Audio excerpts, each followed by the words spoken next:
Ладниот бриселски туж за Македонија за премиерот Заев била пријателска порака и мотивација да продолжи со работа, а народот да се европеизирал. Силниот оптимизам кој го крепеше до неодамнишниот самит, кога добивме црвен картон за преговори од европските челници, не можел да го вети за состанокот во Загреб во мај идната година. Јас се надевам, секако, но сега не можам да си давам за право да го дигнам толку оптимизмот колку што го дигав. Некој пат оптимизмот врши голема работа. Тој заврши работа и во договорите кои што ги постигнавме и дома тоа што го постигнавме во духот на едно општество за сите. Дефинитивно ние друг пат немаме, друг правец немаме. Ние посакуваме да бидеме членка на Европската унија еден ден заради тоа што друга алтернатива и никој ни понудил, ниту пак постои. Сакат нашите граѓани да бидат европејци, сакат да живеат со европските вредности, сакат да имат квалитетно образование, сакат децата да студираат онака како што студираат и учат во училиштата ширум Европа. Повторува дека Европа направила историска грешка кон Македонија, ама имало можност тоа да се поправи, вели премиерот, но очигледно заборавајќи го цврстиот став на Франција дека земјава не е блиску на патот до почнување на преговори.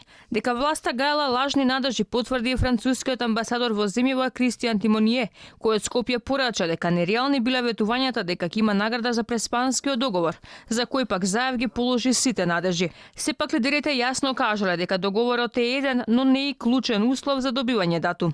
Првата реакција е разочарување. И како што ви кажав, од секогаш сме биле мощно предпазливи и реални. Одредени дадоа ветувања и потоа ја префрлија грижата на другите да ги исполнат. И сега треба и тие да сносат дел од одговорноста. Требаше да се разговара за реалната состојба на реформите.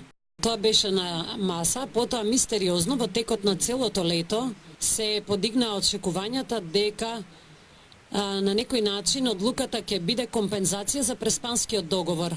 Од објективна проценка на агенда преминавме, нели со позитивните и со послабите точки, преминавме на награда за постигнат договор.